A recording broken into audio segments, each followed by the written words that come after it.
Container gardening naman po tayo mga minamahal na mga kaibigan. Ito yung tanim natin. Ano nga ba ang kahalagahan ng container gardening sa atin?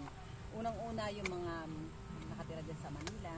Siyempre, maliit lang yung space. Baka ganito lang kaliit ang space nyo sa inyong terrace. Ay maganda magkaroon tayo ng magtanim tayo sa container gardening. At saka ang isa pa, makakapili tayo ng lupa.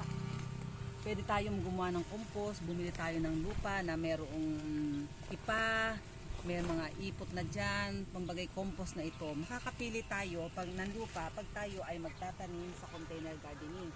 Ito nga, tinanim natin ay talbos ng kamote. Yan. Alam niya, pag nagtanim tayo dito, lalago yan. Nakita niya yung kay Pastor lumago siya. At yung kanyang space, bagamat maliit, maganda dahil malusog yung kanyang lupa na ating tinamnan. Tapos ang ating mga paragis, yung aming mga pusa kailangan ng paragis, kaya nagtatanim kami dito sa container garden. Sakali na sa ating bahay ay yung katulad na yung sikat ng araw ay dun sa kabila, maganda na sisikatan yung ating garden. Kaya pwede natin ilipat-lipat itong ating nakalagay sa container, ilipat natin dun sa nasisikatan na araw, lalo sa umaga.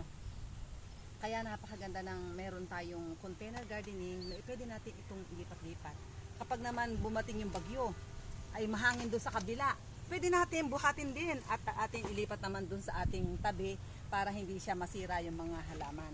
Kaya napakaganda na tayo ay magkaroon ng container gardening kasi maraming benefits to.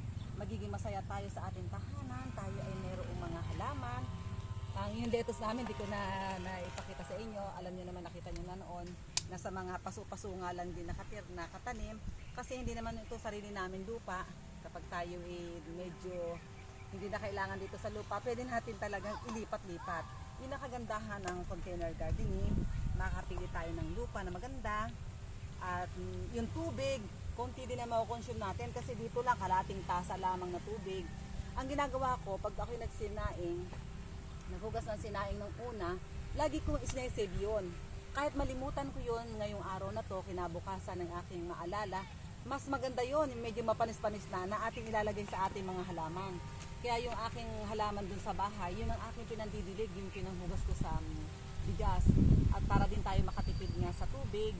At maganda pa, mataba pa yung, may sustansya pa yung hugas bigas na ating ilalagay sa ating container garden.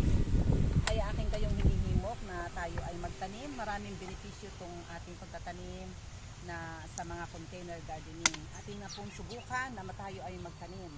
Kaya marami pong salamat sa inyong pagsubaybay sa mga ka-natural ni Pastor dito.